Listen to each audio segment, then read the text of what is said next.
Hey there, welcome to SharkCast Pod, a podcast dedicated to the greatest sporting club in the history of the world, the mighty Cronulla Sharks. My name is Sam Shinazzi, OG 2015, 11th season of podcasting. This show is brought to you by Dyson Logistics, the Royal Motor Yacht Club in Port Hacking, and Jason Hawes of Crips and Crips Real Estate. On the other end of this podcast, if you're watching, if you're listening, however you're consuming, is a great man. He's a tall man. He's a knowledgeable man. He is a fins up Rugby League Outlaws man, person, guy, thing. Terry Mortimer, welcome to the show, my friend. Thanks for having me back, Sam. It's been a long time between drinks. Yeah, your little mates had much more of a go than you, but it's nothing personal. We live very different lives, you and I. So glad to have you back. Dan's always around. I'm never around. We did have a memorable episode we recorded at the Cronulla Sharks Leagues Club, whatever you want to call it, a while ago. So if you want to go back and listen to that, you can get Terry's history and all that kind of thing. If you don't know it already, hopefully you're consuming his media every week, though. But we're going to hop straight into this episode, my friend. And I would like to know where you see the Sharks currently halfway through the season. How are you looking? Mate, I asked Dan the same question last night on Fins, and he was a little bit more negative than me, if anyone can believe that. I kind of, like, out of a grading, I would say that we're sitting at a B, maybe bordering on a B minus.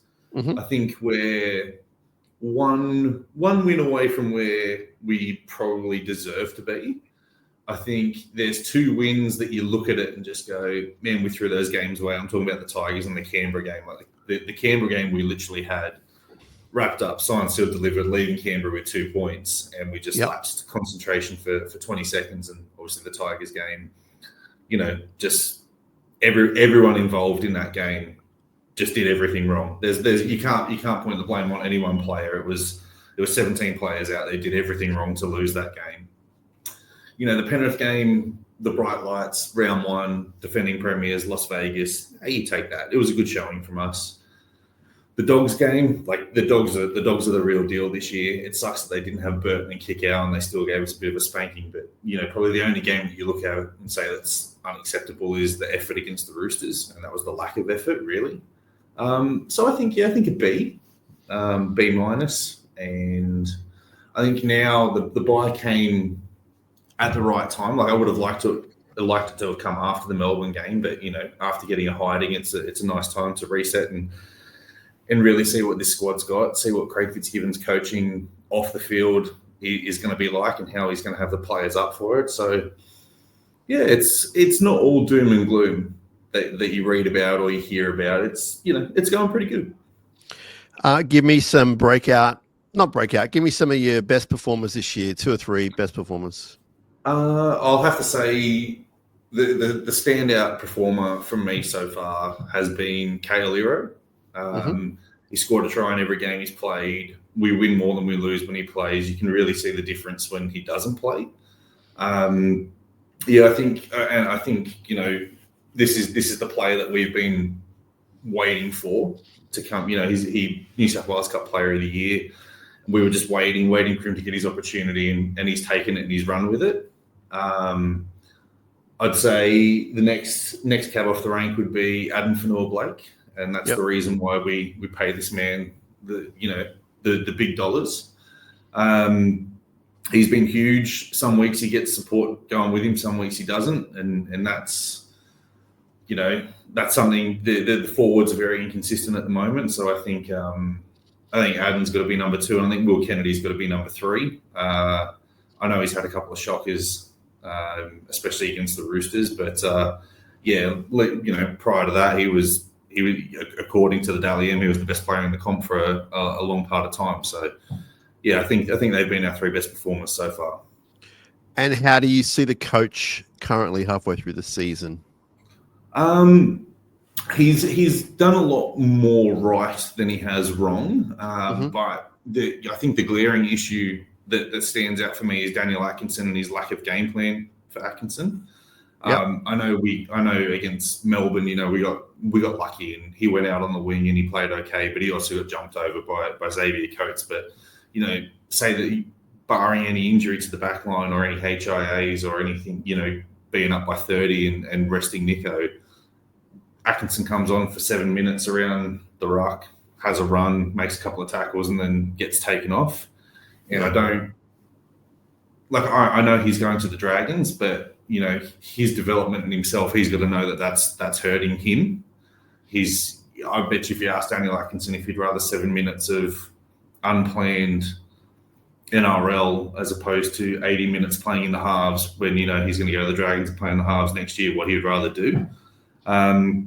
That position, if he's only going to play someone 7 minutes, it's got Tukes written all over it. But look, I think in terms of the rest of his selections, like he wasn't afraid to put Tommy Hazleton in the starting lineup and move Kafusi. He brought Billy Burns in rather than pushing Talakai into the back row, and I think you got to credit him for that. There was a game where I think Chris Vaiella could have probably had a debut, and instead we played Mawini Hiroti. But other than that, I think Fitz has done a lot more right than wrong. I'd probably give him a 7.5 out of 10 at the moment. I think you could probably move that to an 8.5 if you get rid of the Daniel Atkinson experiment. No coach is ever going to be perfect, but he's going all right. So there's a bunch in there I want to hit throughout the show, but I want to get your thoughts on the Roosters game. Now, I interviewed Blake Brayley yesterday. He mentioned something about perhaps training wasn't as it should have been last week, which was a bit of an eye-opener. And that's not a headline or anything. It's just something he said, and I went, oh, that's interesting. I mean, from all reports, the warm-up was good. What did you think happened out there? We don't know. You and I, people don't know the actual truth. Were they just outplayed? Were they beaten by a better team? Was it one eye on the bye? Like, what do you think happened? I definitely don't think they'll beaten by a better team if you have a look. And I say this week to week, and I stand by it and I swear by it. If you have a look on paper, there aren't many teams that can out-talent this Cronulla best 22, 23 players. But you can definitely out-enthuse this Cronulla team. And that's what the Roosters did. They named a bunch of rookies who don't know where they're going to be playing next year. Sandon Smith doesn't know where he's going to be playing. Hugo Savala doesn't know where he's going to be playing. They've got a bunch of New South Wales Cup forwards who are off contract, who came up and ripped us to shreds.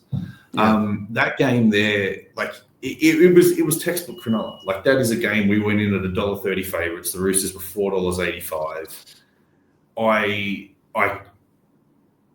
Judging by what Blake Brayley said, I said something similar on Rugby League Outlaws where I said, you probably have a look at this game and you see the team that the Roosters named and you go, oh, we don't have to train as hard this week. We don't have to run as fast. We don't have to hit as hard. We don't have to lift as many weights. And the players probably saw that team line up as well and just went, oh, man, we can exploit this. Fenor Blake will run over the top of everybody. And he did, to be fair, but no one else went with him.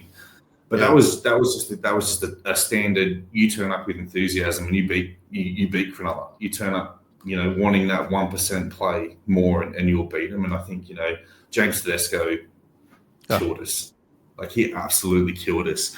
That's a game where you don't ever want to watch it again. But I think Fitz will be showing replays to the players weekly, saying this can't happen again. This level of effort cannot happen again. I felt that, when they scored their first try, it was just a kick to Hiroti and Tupou scored. I thought when they scored their first one, I was like, we can overturn 6 points. But then it was the same thing. Give away a penalty, give away 6 again, let them get in position. What did they do? They kicked the ball to Daniel Tupou. Yeah. Pretty simple game plan from them. Wait for Cronulla to capitulate. So, on the Chris Vaiella subject, I know you guys have been pushing for a debut, and I had been, but am I correct in saying he's more of a centre than a winger? He is. He is definitely more of a centre than a winger. Does that concern you? Not really, because Kaoliro made his debut on the wing for us. Yeah. I think, Ronaldo played a lot of centres in the Toyota Cup days for us as well, and he's a career-long winger. It doesn't really concern me. He's tall enough. He's solid enough. I've never seen him in the air. The games I've seen him play for Newtown and for Newcastle, he was in the centres. But you can't tell me that he's not training just solely in the centres. Like he'd be training on the wing as well. When they turn around and say, "Hey mate, like be ready for like Ronaldo when he was in Brisbane. Be ready for a debut. Be ready for that debut." Okay. So it doesn't concern me too much. And as I said, like the centres that we've got to protect him in usually a reliable Jesse Ramian and Kale Lero, I think that they'll do a job protecting the young kid. As far as the bench goes, now you've already said Acco's not the guy, generally speaking, the way Fitzgibbon's using him, which I agree with. Mm-hmm. Would you replace him with a Hohepa and make Hohepa the kind of utility, and then Siffers the middle forward, etc.? Are we talking about everybody fit, or are we talking about right now? Let's do both. Right, if we're talking everybody fit, I want the game plan that we went down to Melbourne with and absolutely troll at them last week. I want 4 big bodies on the bench. Yep. Because you get one injury to the back line, Britton Nickera can shuffle in there. You get 2 injuries to the back line, call yourself unlucky. If we're fully fit, I'm saying Siffer is definitely on the bench. And this is everybody fully fit. Toby's definitely on the bench. Tom Hazelton is definitely on the bench, and Jesse Colquhoun has done more than Braden Hamlin-Uele to keep his spot. So that's the 4 for me. Right now, I think you've got to change it up. You've got to change something up with Daniel Atkinson. I think you've got to throw Hohepa Pura in there because he can spell Brayley, he can spell McInnes, he can play in the edge back row as well. So you've got something different there. Whereas, with him, that if he's coming on into the middle of the field, that makes sense. It doesn't make sense to throw 170 centimetre, 85 kilo Daniel Atkinson on at lock forward. Yeah. Let's talk a little bit future. Let's talk about Will Kennedy. Now, he's been in the headlines a lot for contract reasons and that kind of thing through no fault of his own. As you said, he was kind of the best player in the comp for 9 or 10 weeks. Off contract. Reportedly, not a lot to throw at him. Whether that's true or not, we're not sure. What would you be doing in the fullback situation if Terry was CEO of the Sharks? We got to have a look at it. And Cade Dykes, I've always, like the last time you and I were on the podcast, I had him earmarked for the number 6 jersey. Just can't keep himself fit. No. Liam Eisen looked like he was going to break into the squad, and Dan and I said, come around 10 this year, if Will Kennedy hadn't locked that spot down, that it was time for Eisen to take over. But he's taken an ACL injury now, and you don't know how he's going to come back. I don't think he can convince Will Kennedy to stay for a 1-year contract. Right, and that's from a personal knowing some family of his that I've met. That I don't think you can convince him with a 1-year contract. He's getting good offers overseas to go and play in the Super League. But right now, I'm trying to find the money to keep Will Kennedy for 2 years because you don't want to take that risk with Eisen. You definitely can't take that risk with Dykes. And if we went into next season and you only had Eisen and Dykes, I think you're playing with fire. So you got to try and find a way for everybody that makes sense for Will Kennedy to still be here next year. And even if that means, he's playing 1 year at the Sharks, and if Eisen's ready to take over, then he goes to the New South Wales Cup and try and find himself a contract afterwards. I saw Dykes yesterday. Now, he's only obviously just in the start of recovery, but the dude can barely walk, unfortunately. Now, that's going to improve. You know that more than anyone. That's going to improve. But, I'm a little concerned if, like you said, if that was the case, they let Will go, they bank on the future. There's the other. Who's the under 20? Who's the flag guy coming through?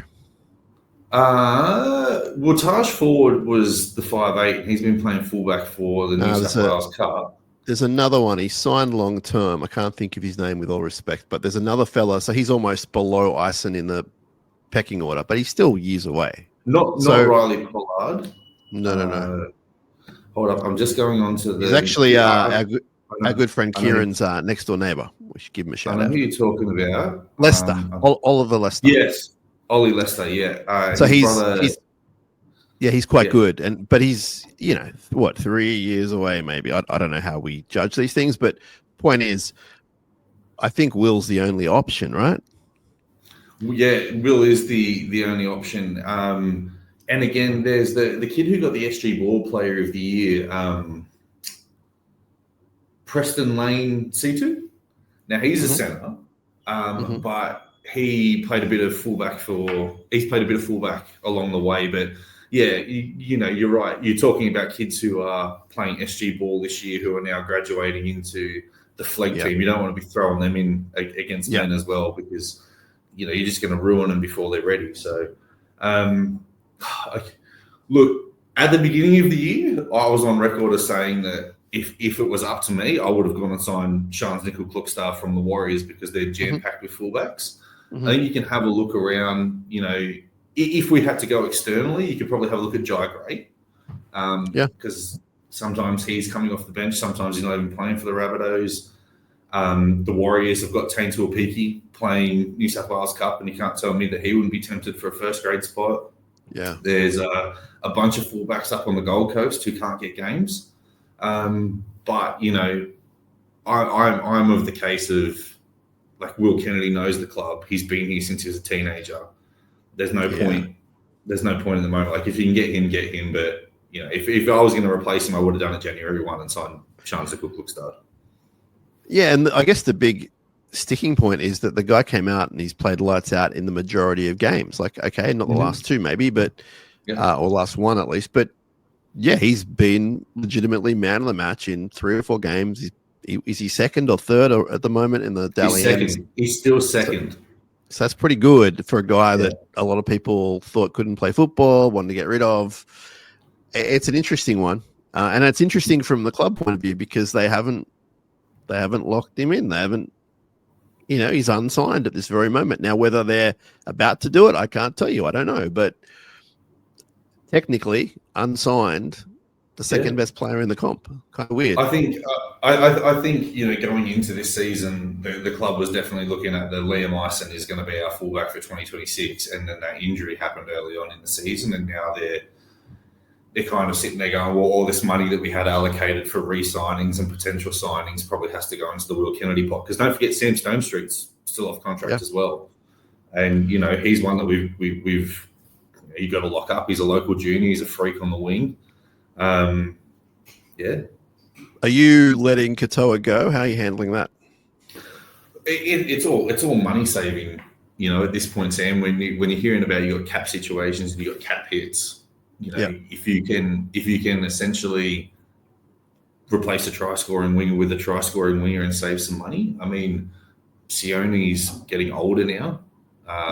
Sam's not even in his peak of his athletic fitness. So, yeah, I would. I know Katoa's with us until the end of next year, but if he got a favourable contract from someone like Parramatta who are desperate for outside backs, I'd be letting him talk to him. How do you feel about Sione back this week? Look, I'm a Sione fan. And seeing him, because we were sitting here, well, I was sitting with Dan and a couple of the other boys and going, well, Stone Street's injured, Katoa's injured, Ronaldo's suspended. You're looking at your wingers. Is it going to be Daniel Atkinson? Do we have to move Kaoliro? Are we giving Vela a debut on the wing against the Warriors? We know one of them is going to be Hiroti. Who's the other winger going to be? Were we going to have to promote Christian Dixon? But seeing Sione back sort of pulled the heartstrings a little bit when Dave Riccio put that post on Instagram at 3:45 saying that the Tongan fisherman was going to be named. A little bit of relief, because on one hand I was like, that's I don't know if he's ready with a shoulder injury, but on the other hand, the thought of Chris Vela or Daniel Atkinson matched up against Roger Tuivasa-Sheck was making me sick. Terry, how do we work out one of the few negatives of this year, and it's been those losses, the Canberra loss, the West Tigers loss. Let's talk about our losses. Penrith, I agree with you. Went close. Maybe not ready. 5% overwhelmed. The Canterbury game, I thought at halftime, we were in it. I think we were leading by 2 or behind by 2. We were behind by 2. Out enthused. That's obvious. I can live with that. 14-point loss. West Tigers game, just kind of Didn't get it done when we needed to. Lots of different moments. Should have won it from the penalty. We didn't. We didn't get the penalty. The Canberra game really bugs me. Mm-hmm. Now, we could say, bounce of the ball, but there were 12 ineffective tackles before that in the same play. How does the team get past that? How do you become a championship team? Because we're so close. Like, in one sense, it's like it's frustrating as a fan to watch these types of losses and go, like, why did Billy Burns run from left edge second row to right edge second row and tackle nobody? Yeah. You know, like that, you know, and then why didn't he run back? You know, but at the same time, thinking about, you know, as someone who has coached and played at a quite a high level of sport, sometimes those things and those losses aren't so bad to have within the playing group because you know, you get yourself in that situation. Like when we played Manly, for example, and it got to 14-all and there was 18 minutes to go, all the negativity on social media and on Twitter and on Facebook was, watch the Sharks, you know, poop the bed because they're not going to be able to set up for a field goal. But if you watch the body language of the players, and in particular, a player that I used to be very critical of, but I'm not anymore, Blake Brayley, he was pointing the forwards where to go in case we had to set up for that. And then we got the tries from it. So we didn't need to go in and kick a field goal. But, you know, even when it was 26-14, we were still thinking about going and kicking a field goal. And eventually, you know, we scored another try. Yeah. And that was, you know, it was a crisp pass from Brayley. Manly were all offside. Nico capitalised on it. So I think, you know, you learn from those mistakes. From the Raiders game, if we ever get ourselves into that point of view again where it's 18-all and a player gets sent to the sin bin and there's 30 minutes to go in the game, I don't think we're taking the two. I think we're putting the pressure on them to score that try. But it's just the little things that you got to live with. The Roosters game, though, that can't happen again. Like, you can't get out enthused like that by a bunch of rookies and James Tedesco. That's the one that sucks the most, and you can't really learn anything from that other than it just wasn't good enough. Period, point blank. The Tigers game you can learn heaps from. The Raiders game you can learn heaps from. I think from the Bulldogs game as well, because the Bulldogs came to Shark Park and gave everything they had. So you can take a lot out of that, and the Panthers game as well. You can take a fair bit of that Roosters one. That's one that you got to look at it and just go, that was disgusting. Never talk about it again. But here's some film for you to learn from. Yeah, with the Melbourne game, down early at home, and being there watching from high up, like Melbourne, you thought, this is going to be an out-enthused game. Then we bounced back within I don't know, 7 or 8 minutes. Bounced back. Kept that up for most of the game, won the game, obviously. So I'm not necessarily going to be disturbed if against the Warriors we trail 6-0 at the start, because I've seen them come back. But it's when we get behind, when the other team gets on a roll, we really, like I thought against the Roosters they were going to crack the 50. When it got to 30 and there was 25 minutes left, I was like, this is it. We're done. Didn't get there for, different reasons. But it seems like when the other team gets on a roll, this 2025 team, it doesn't happen often, but when they do, we can't get out of it. How do we fix that? Momentum is a hell of a thing in rugby league, that once you get a sniff and you get a weakness and you just see someone's head go down just for a split second, you capitalise on it. And you're right, we don't have the players that can be there for 80 minutes to wrestle that momentum back. Like, yes, you could play Adam Fanua-Blake for 80 minutes, but you'd run him into the ground come finals time. Everyone's talking about how impressive Terrell May and Payne Haas are going at the beginning of the season when they're playing 77, 78 minutes a game. Come around 27, their legs are going to be gone. So I really like what Fitz is doing with him there, but we don't have that one. We don't have that one bastard in the team who's just going to run out and put try and put that massive shot on, or take that mongrel run. Like, it could be Talakai, but he's more, like the run, yes. Jesse Ramian tries to put shots on, but he gets himself suspended, so he's taking that out of his game. But this is where someone like Oregon Kaufusi, you kind of need him to step up to take, I know when teams kick to us, we love our back row, like our back line, to take a hit up. But when it's third tackle and we're 10 metres off from our own line, I'm looking for a prop to put the hand up. So we need to find a way to wrestle that momentum back, and we need that killer player who can turn the game for us and not look to the bench and wait for Adam Fanua-Blake to come back on the field to do it. We need someone to do it while he's not here, while he's getting his well-earned rest. Yeah. Every year, Terry, I do our forwards depth chart, and I swear to God, every year for the last 10 years, I've gotten really excited, preseason. And I always find myself at some point in the season going, you know what? It's not quite what I thought it was. Now, obviously, Fanua-Blake is just one of the best buys we've probably had in, I would say, he'll turn out in club history at the moment, recent history, one of the best buys we've had. And he's living up to it. He's amazing every week. But as you've said a few times, now there's a couple of guys injured, but a lot of the weeks we don't have someone just going with him. Now, when we win games, our meters are better, our tackle busts are better. But for example, on the weekend against the Roosters, there was no one even close. The closest to him was Kale Iro. Now, I know he's a meter eater, but at the same time, he's not necessarily employed to. He's not a forward, you know what I mean? Like the other guys they don't seem to have it in them to. I don't know what it is, but I really need that. And we've seen our most successful games. You've seen Hazelton.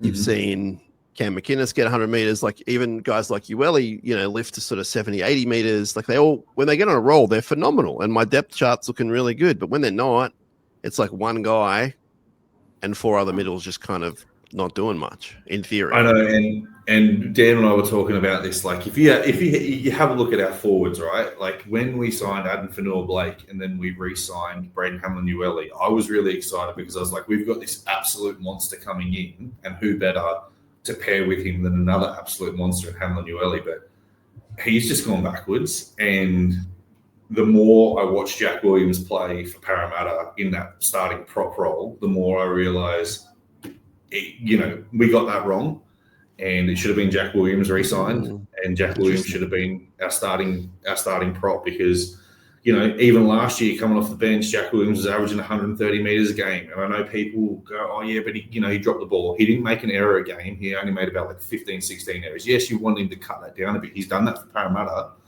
but still, he was someone who could turn a game. Like the Canberra game last year, we're down 18-0 at home.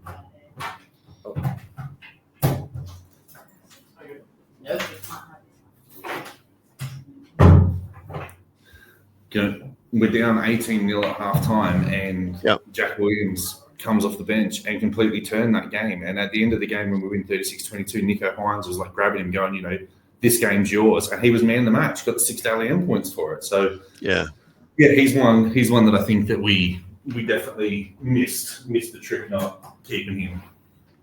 Yeah. But I mean, I know that there's guys there who have it in them, but I just, even like an Oregon Kaufusi, like I know that he comes under 5 when you look at his stats sometimes, and it's like a 30-meter game or even less sometimes. But I've seen him also with 110 meters and no missed tackles, and he's really solid player. And he's only young. He's young for everything he's achieved. He's probably at 100 games, and he's 23, 24. He's got it in him. I'm someone who needs that every week. I need Hamlin-Uele every week coming off the bench going nuts. Like, I know they have it in them, and I don't expect them to be robots. But I think this year, people talk about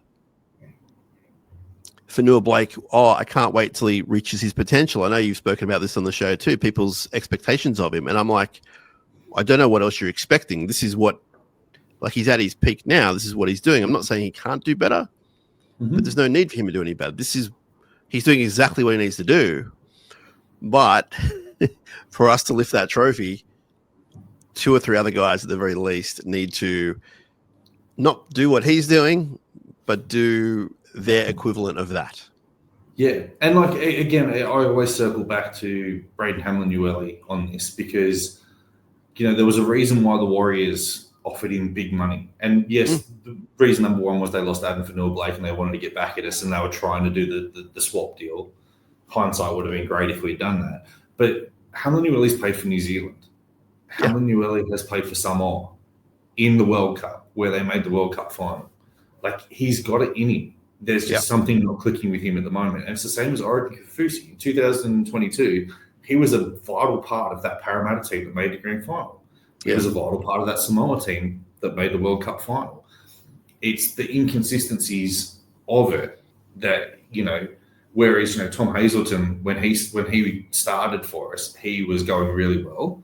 And when, Jesse Colbourn has come into the team now, he's showing like that spark of enthusiasm as well. So someone's got to stand up with Fadil Blake every week and just go, we've got to do it.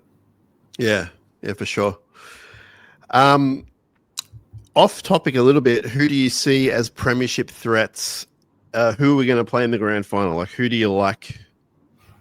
I rib Dan every week about it because Dan wanted to have the Canberra Raiders in the bottom 4, and I had Canberra at 6th on our preseason, 6th or 8th in our preseason selection, and Dan got his way and put them bottom 5.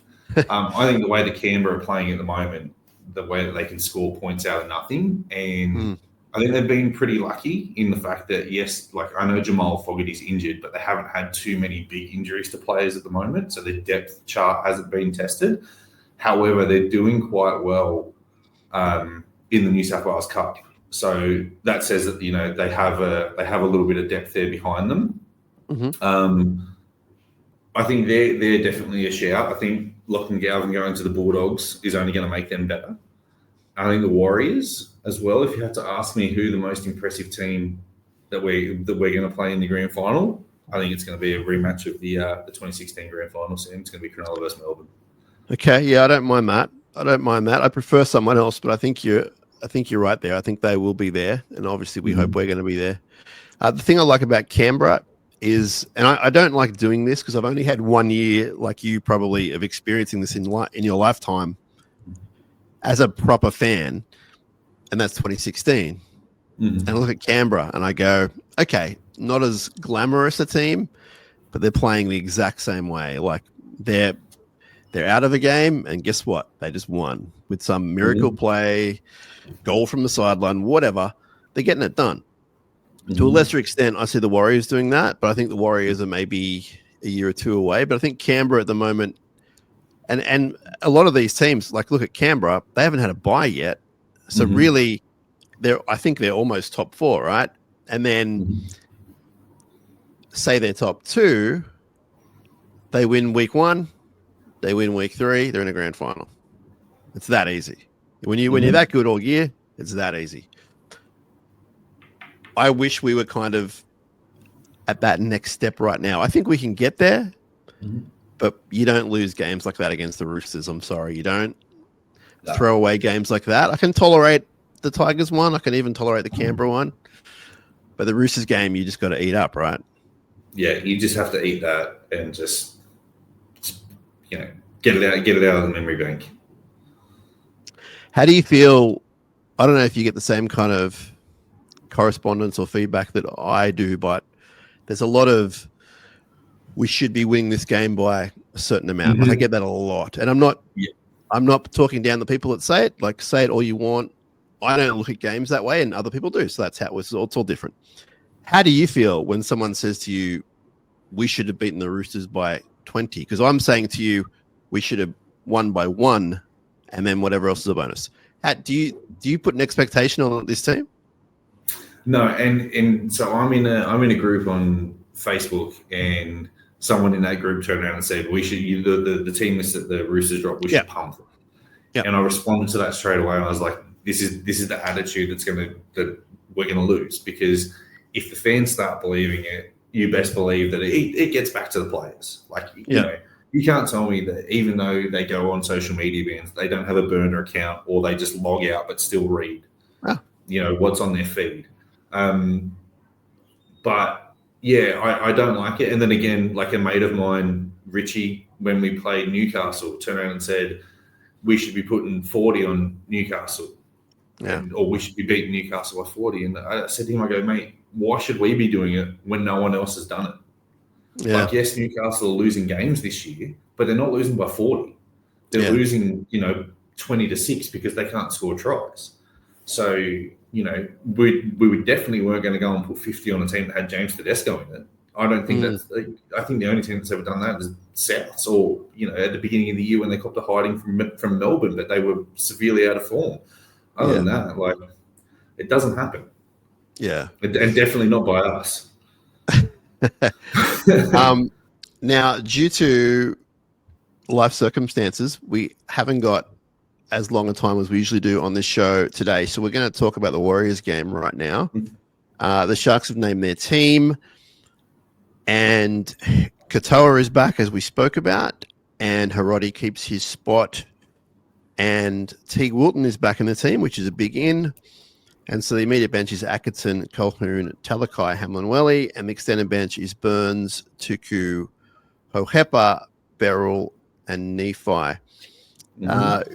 Talk to me about that team. Terry, you happy that Teague's back? How's the team looking? I think it's about as full strength as we could go. It's pretty harsh on Billy Burns, who has done a very, very serviceable job for us. And, obviously, Teague's a far superior player, but, I have a look at the effort that Billy Burns has put in for the last 6 or 7 weeks, and you have a look at the effort that Hamlin-Welly's put in, and, I could definitely make a case for Billy Burns to be on the bench instead of him. But, as I said, if you're picking your best and you need to have a prop on the bench, Hamlin-Welly's your man, but he needs to step up. This is arguably the best team that we can name at the moment. And I don't like the Dan Atkinson selection. Call me cynical, but I think it's where we're at the moment. So instead of Atkinson, you would have a Tuku or a Burns? I would have a Burns or a Hohepa. Okay. Yeah, I know I mentioned Tuku earlier, but I'm not as high on him as other people are. Okay. Do you see potential or not really? Not really. Okay. Now, the Warriors team, which I admittedly haven't seen yet, but I know that Mitch Barnett is out, unfortunately for him. Is out. Jackson Ford keeps his spot at prop. Okay. So they basically named the same side as last week because Mitch Barnett didn't play due to Origin. So gotcha. Yeah. So we've got Nickel Klokstad, Watini, RTS as the outsiders. Now, Kurt Capewell's been in the centres lately, and people tell me he's going okay, but I look at that and I go, he's missed the most tackles in the NRL, and that could be something we target, correct? He has, and he is matched up against Kaeliro. Beautiful. So that is something that is delicious. Okay, watch out for that one. The halves are Harris Tavita and the high-flying former Shark Luke Metcalf. Has he surprised you at his elevation in the game, or you thought that's where he'd be at? Man, absolutely. When he was named at halfback against us in the trial, I was like, there's no way. There's no way that they can go into round one with him as the halfback. And then they got flogged in Vegas. And I was like, you've got to put him at 6 and you've got to put Tamari Martin at 7. And they persevered with it. And now he is leading the Daily M's. And he is, without a doubt, the form player of the competition. And he's kicking 40-20s. He's scored 9 tries or something because he's a fullback first. He's kind of like Jerome Hughes. So he's a fullback first. And if a break's made, he knows where to back up and he's so fast. Yeah. So, he just gets a little bit of space. It's awesome to see how he's going. And I hope he keeps it up for the whole season because he's so impressive, man. And he deserves it. He's a good kid who had, a few injuries, never really got a crack at Manly, played everywhere for us, went over to New Zealand, found home. And I hope he stays there, man. He's so good. Yeah, I do have a bit of a worry about some shirt grabbing on him, some loose tackles on him. That could really be dangerous against us. I'm sure the team is aware of that, but sometimes those guys are just impossible to stop. So forward pack, James Fisher-Harris, Wade Egan, Jackson Ford, as you said. The back row is pretty good. Aaron Clark is in career best form. Going really well. Now he's In terms of value for money, he's the buy of the year. Yeah. So in terms of absolutely, because I know like Fanua Blake's been awesome, Terrell May's been awesome, but in terms of absolute value for bang for your buck, it's Aaron Clark, and it's not close. Now, what can you tell me about this bench? Now, we know about Tamari Martin, very handy player, utility half. Then they've got Jacob Laban, Dimitri Vermalga, and Tanner Stowers-Smith. Can you tell me anything about those fellas? So Dimitri Vermalga started for them in the back row this year, but eventually he got replaced by Leka Halasima. So Leka Halasima, Jacob Laban, Dimitri Vermalga, and Tanner Stowers-Smith are all relative rookies. But they're huge bodies, and they're aggressive, and they're enthusiastic, and they love to run, and they only know one direction to run. But again, they're rookies. Yeah. It's interesting looking at like the head-to-head on NRL.com. I've just got the interchange right there looking at me, and it's utility versus utility. And then I'm thinking, well, they've got a utility. But I mean, I guess Tamari Martin doesn't come on and play like a lock. Is that correct? No. So generally what happens recently when Tamari Martin's been coming on, he's been coming on at fullback, and they've been putting Sean Clockstar at lock. Okay. Okay. That's interesting in itself, I guess. But yeah, I wouldn't mind that fourth forward. If you're telling me these three young whippersnappers are aggressive and big, I wouldn't mind that fourth forward on our bench, but it's not to be at the moment. I mean, things could always change, but having said that, it doesn't mess with the bench too much. He doesn't play too much tomfoolery there. How do you think it's going to go down? What do we have to look out for? Give me your thoughts on the Warriors game. I think the opening exchanges are going to be a grind, and this is where Cronulla's discipline needs to come in play. We don't give away those early penalties, because that's what the Warriors love. You give them early penalties and they get a sniff, and they they generally take advantage of it. Look, at home, we should have a pretty good crowd. I did say on Fins Up that I think this is going to be a game that Adam Fanua Blake is absolutely frothing for. Yep. I think this is a game where, Nico Trindle, we haven't mentioned Trindle, but he's out of form at the moment. He needs a bounce-back game, and Kennedy as well. Yep. I picked us to win 28-12. I don't know why. Ooh, that's a big one, all right. It is, but I think this is going to be the game where they've been embarrassed, and they're going to bounce back. I've got confidence in that they're going to bounce back. Yeah, I agree. I think it will be a bounce back game. The Sharks love a bounce back. I hope it's that bigger margin. I don't know if it will be from my point of view, but I hope it is. But I don't want to jinx things or whatever, but I actually am looking at the Kurt Capewell lineup, and I know Kurt. He's a tremendous fella, tremendous former Shark. Probably has a premiership ring, I think, technically. But boy, oh boy, I'm running at him all night long, because, as I said, he's missed the most tackles this year. Not to say he can't make tackles. He's just a bigger body. We know what it's like having a bigger body out wide. We know how that goes. And against a guy like Kale Iro, and who's outside Kale Iro? It is Ronaldo. Hiroti. No Ronaldo this week. Gotcha. No. Hiroti, look, he's not Ronaldo, but we've seen him play good. We've seen him be man of the match sometimes, so let's back him in. But that will definitely be somewhere they go to, I think. Yeah, it's definitely and you've got to feed him as well. And knowing that he scores a try every game, there's one or two there for him. And if there is one thing where you can get the Warriors, because they are big bodies, they do compress, and a lot of the tries that they can see, they don't concede many tries up the middle. They can see tries out wide because they're stretched numbers. Yes. So that's got Iro and Rami and try scorers all over it. Yep. All right. Awesome. We'll see you down there. Looking forward to catching up. And I've got some time. Do you want to do some mail, Sam? Yeah, you do? I do. Let's do some mail.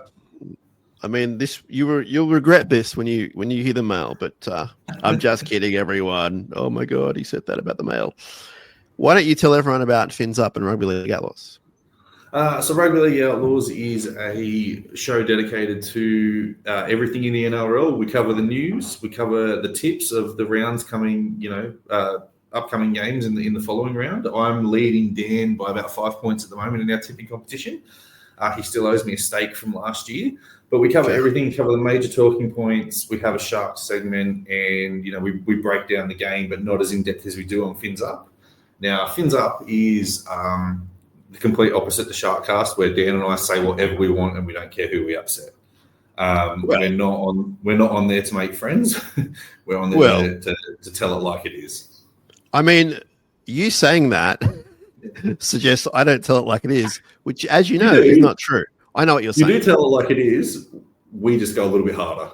We have different styles. Yes, we have different styles. Yeah, it's all about the delivery, Sim. It's all about. And delivery. I'm a listener of the show. I've already consumed last night's show, and you guys, if people have a perception of how you are, and they probably should have a perception of how you are, I can tell you that this year and last year as well, but this year especially, you guys have cleaned it up a lot from a tech point of view, from a analytical point of view, and you have great chats about the Sharks. So it is, occasionally a little sweary might get in there, but aside from that, we're not that different. So I definitely recommend Fins Up to everyone, for sure. If we have, that Roosters game, like the breakdown of that Roosters game that you did was very, very polite and very, on the money. And then Dan and I just went crazy because I couldn't sleep after watching that game. It was awful. All right. So people have been in touch, which is great. You know how to get in touch with us, sharkcastpod@gmail.com. All the socials, you can DM us, and you can go on our website, sharkcast.com.au. There's a form page there. This is one of the OG listeners, Jason. He said, loving the show, love the videos. He says about the Leagues Club debacle, and he saw a news segment on a news program this week, which I think has been widely spread online. And he's asking a lot of questions. He's asking about why there's a 12-year confidential silence, why there's no video footage or tours inside the club, asking about financial questions and that kind of thing. And he wants to know, should heads be rolling soon? And also asking if we can get people on the show to talk about it. It says, thanks for the show. Stay safe. Up from Jason. So on that one, I mean, we can get Dino on here. We can get Mace on here. We can get anyone we want on here, and they'll gladly come on. But you're not going to hear anything different from what you hear anywhere else. So for me, it's not a waste of time, but it's just a bit of a pointless. It's just a regurgitation of what you don't want to hear. You're not going to get an exclusive on this show, is what I'm trying to say. Yeah. So that, as far as that goes, I mean, that might change. And I'm like, Dino's been on before. They're friends of the show, but I have no interest at all. And he won't mind me saying this. And if he does, it's fine. I have no interest talking to someone who's just going to give me the answers that you got at the AGM or wherever. It's not my wheelhouse. However, should heads roll? I'm not really in a position to talk about this. I don't know enough about the subject. I concentrate on the X's and O's, but it's been a long time. I'm a frustrated punter like everyone else.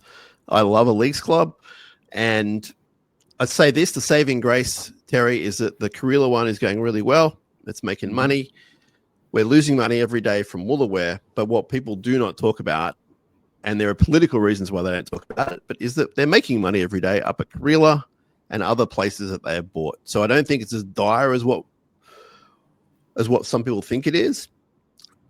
The dire situation, though, is that we've been waiting however long, and they're still buggering it up. So have you got any thoughts on that? Well, I think we were really unlucky in the beginning in the first builder that we had on there, which I won't say their name. You can look into it, but they went insolvent within 6 months of starting the project. And so you're always scrambling for new builders, and then you have to negotiate new contracts and new price lists and, new they might have been charging you $50 for labor, but now these guys are going to charge you $60 for labor, right? So these are the situation. And it's happened. One or two builders that we've had on there, unfortunately, have been are no longer around. But in terms of you can never predict the weather down in the Shire either, which is another one.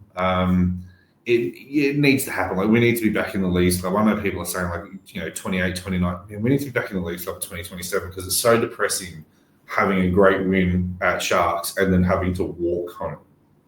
Yeah. Yeah, it is. It is, and that's one of the places they're losing out, because on game day they used to make a lot of money, and not so much on other days. But the thing is, now there's a little fortress down there, a little population of, not even little, of hundreds of people, maybe thousands of people living in those apartments. So they actually can make money every day now when there's not a game on. So I know that the people involved are as frustrated as the listeners. I'm not sort of bound not to say anything. I just don't know that much. I mean, there's stuff that I've heard, but I would never say it for, fear of legal ramifications. But I will say this. The Sharks aren't sitting around just going, oh, well, this is just like, they're trying to do something about it. But they're also bound by business and, as you say, other circumstances. So Liam has been in touch. Liam watched the game back. He watched the Roosters game back. So he's a brave person. He has no answers, but he's saying the team didn't have their mind fully on the job. With injuries, talking about the team this week. So he's aware of the team this week. He's not a fan of Atkinson or Hiroti on the wings. So he's thinking of Vayela to come in. So at least another week away from that, unfortunately, for Liam. And he says the Warriors have great defense and even better attack. I'm not sure many of their players are out except for Barnett. So I'm a bit worried about this game. If the Warriors play anything like last time, they'll eat us alive. So we should know within 10 to 15 minutes of the game. Go ahead. Like, as Liam says there, they've got good defense and great attack. We've got the same defense and have scored 50 more points than the Warriors. The Warriors' points differential at the moment is +5. Yeah. So we score more points than the Warriors, and we defend exactly. I think there's like 2 points difference between us. So, yeah. They have 2 more wins, yeah? So they're going they do have 2 more wins because they've grinded it out, but I'm not buying in the fact that they've got better defense and better attack when that's good news. That's good news. Liam says, hope to see Sharks victory. Big performance by all. Player of the match will be AFB. Up. That's from Liam. Thanks, Liam. Appreciate that. And thanks to everyone on the YouTube leaving comments. I won't read those out now, but I've replied to, I think, all of them. And if I haven't, I will. If you're not on the YouTube yet, give us a follow there, because that's always really helpful. And if I go across to a few other platforms, we got Andrew. Andrew has written to us. He's going to be in Brisbane for the Brisbane game, and he wants to know about any kind of meetups and that kind of thing. So we'll keep you tuned on that one a bit closer to the event, but appreciate you being in touch. They normally do a Brisbane meetup, and especially we've got the Sunday afternoon game as well. Yeah. I think he's also looking for some fan interaction as well. So if we can't be there, we'll try and tee it up. But I'll be in touch, Andrew, with that. Thanks to Elif being in touch. He and his son Jasper are going to be at the game this week, which is awesome. They're, I think, from Queensland, so they're flying down for that. So hopefully we'll catch up. Jasper is a cool name as well. It's a cool name. He's a cool guy. I've had the pleasure of meeting him. He's a good young fella. Okay. Now, our friend Buck Witt says, was the last game the most embarrassing ever? And this is the emotion of recent bias coming into play. I was speaking to my good friend Aaron today, and Aaron called it, I think, one of the worst losses in the history of the club. And I went, what? That's not true. It was really bad. But no, it's not at anything like that. It's just a game they really should have turned up to. They didn't. And I'm not talking it down, but that's not even in the top 50 worst games, I wouldn't have thought. No, if you want to see the worst game ever, Google Parramatta Eels versus Cronulla Sharks 2003. That is the worst game in history. Stephen has been in touch and said, I'm over Atkinson being there. He's a waste of bench space. Why does he keep getting picked over other players? Preaching to the choir.